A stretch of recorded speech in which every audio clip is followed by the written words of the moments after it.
All right, hi everybody. We're going to go ahead and keep going on our next topic here, which is a continuation of the Middle Ages, specifically these kind of church versus state conflicts. And this particular lecture is going to cover a couple of them. One of the more famous stories, a man named Gregory VII and Henry IV. That's going to be kind of the focus on this particular lecture, which I'll get to. But one of the things I will just remind you, for those of you taking my class, of course, is that, one of the themes we're covering is the Middle Ages as the age of faith and the kind of the power and the influence of the church during this time period. And then you have a kind of chart in your modules about that, kind of all the type of things that had to show the tremendous influence the church had. So this particular lecture we're going to do, we're going to kind of do this a couple lectures. I'm going to tell you two different lectures, one on a couple conflicts. I'm going to do another lecture on another couple conflicts, are all about kind of what happens when you have a church official and a non-church official and they disagree on something. And there's quite a few of these in the Middle Ages, and we're going to talk about four of them. So to help you out, to keep all this straight, what I'm going to do is recommend that you make a chart. So let me show you what I mean by that. So a good way to do this, just as you're taking notes as we're looking at these events, is to kind of, what do I want you to know? And maybe in your notes, let me try that again, make it nice and straight for you. In your notes, maybe make like a chart that would look like so. And you would, you always want to when, and so I'll just put a WC with a period, right? You don't need exact dates. You definitely need to know who is going to be involved, right? And then, what are the details? You would kind of include what the details are and kind of the outcome, right? And there's going to be four events that we're going to cover. So that's kind of a good way to keep this straight. And the reason I suggest making a chart is I'm going to, for a lot of people who have never taken my course before, these are going to be a lot of new names, and it gets a little tricky because they also have Roman numerals, and you got to get the right name with the right Roman numeral, and you have to have the right person from the right country. So for example, you can't just say King Henry. Well, which King Henry, and then which King Henry from which country? And so you do have to keep all that straight, and you do need to know your Roman numerals. I think I've sent everybody a little video on how to make sure your Roman numerals are straight too. So make sure you know how to do all those properly. So just kind of maybe do this along the way as you're taking notes as we talk about these stories. Now, the first of these four stories I'm going to go over super quick because it was already one we had talked about in a previous lecture, but it kind of covers the theme of these church-state conflicts I want you to know. So what was this first story? Well, if you remember, we talked about the story of Charlemagne and Pope Leo III. And it wasn't so much a conflict between them, but a story that kind of, again, helps illustrate the significance of church power as we're starting to move into the Middle Ages, right? And if you remember, we had talked about the coronation of Charlemagne, and I kind of made a big deal of how Charlemagne, was going to be coronated Holy Roman Emperor in the year 800 AD, and we discussed this idea of Pope Leo III being the one who's putting the crown on Charlemagne. And I even talked about how this resonated 1,000 years later in Napoleon when he became emperor. He made sure to put the crown on himself as opposed to letting a pope put the crown on your head. And the idea of that was that if you're putting the crown on your own head, that signifies I'm in control, right? Napoleon understood that. And back in the Middle Ages, when the Pope was the one that put the crown on Charlemagne's head, it is kind of part, at least it's not maybe the biggest thing, but it is kind of an example of the influence and the power of the church. The church is helping you as an individual have authority to rule in that sense. So I think that's pretty significant part of the story there, right? So that's just one story we had talked about before, and just make sure you're familiar with that. So again, the who or the when would be circa 800 AD, the who, Charlemagne, Pope Leo, the issue is the coronation, and at the end of the day, it was Leo who coronated Charlemagne.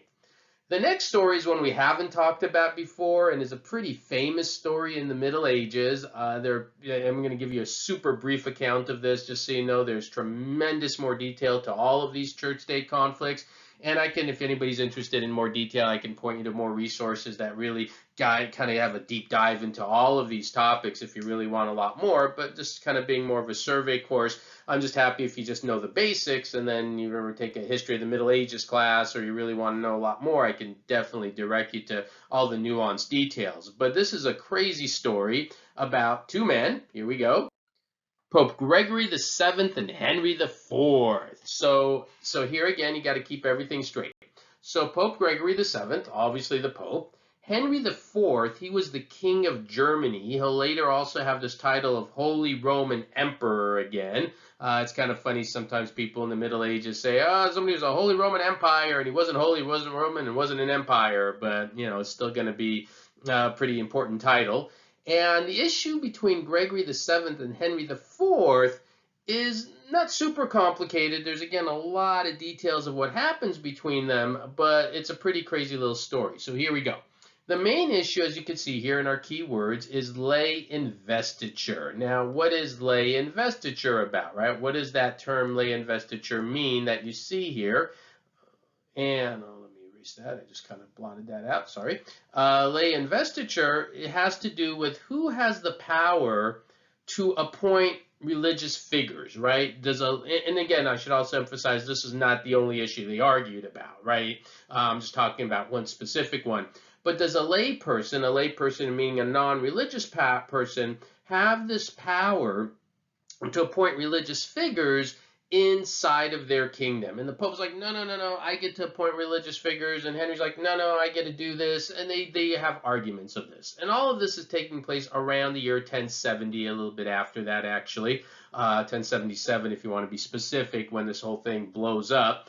But at the end of the day, Pope Gregory VII and Henry IV get into a lot of arguments over this issue, and there's letters that are exchanged and so forth, until eventually Henry is notified that he has been excommunicated now over this issue.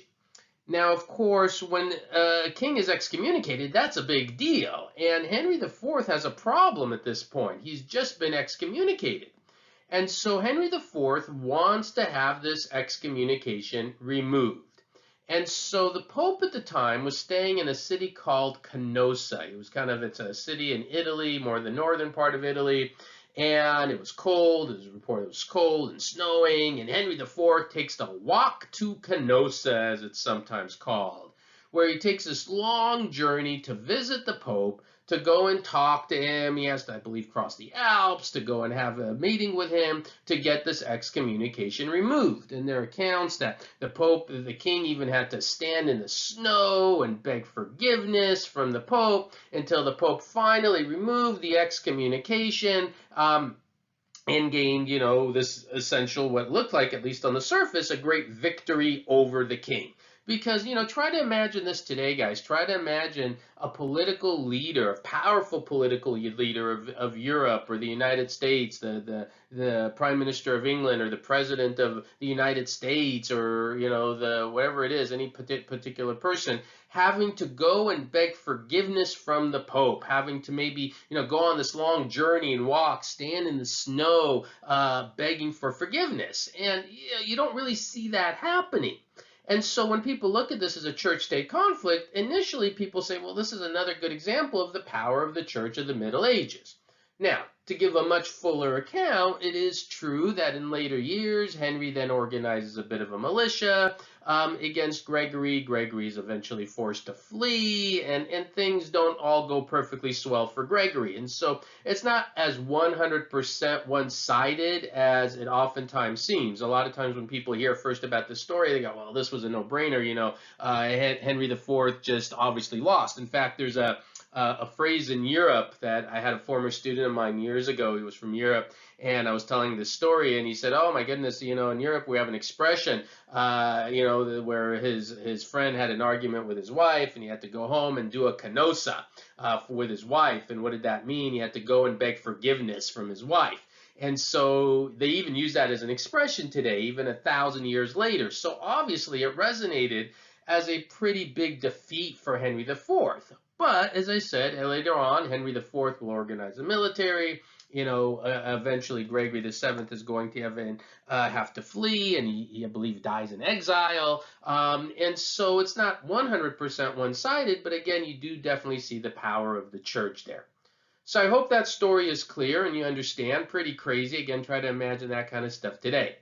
All right, so those are a couple stories, Charlemagne and Pope Leo III. This one is the one really big one on this one that's kind of new, Gregory VII, Henry IV. And now I'm going to go ahead and do another one on really one of my favorite topics to talk about, one of the more dramatic events of all the Middle Ages, I think of an individual conflict at least, and that's going to happen in England between Henry II and Thomas Becket. So we're going to pick up on that in the next lecture. All right, hope that's clear. As always, if you have any questions, please let me know. Thank you.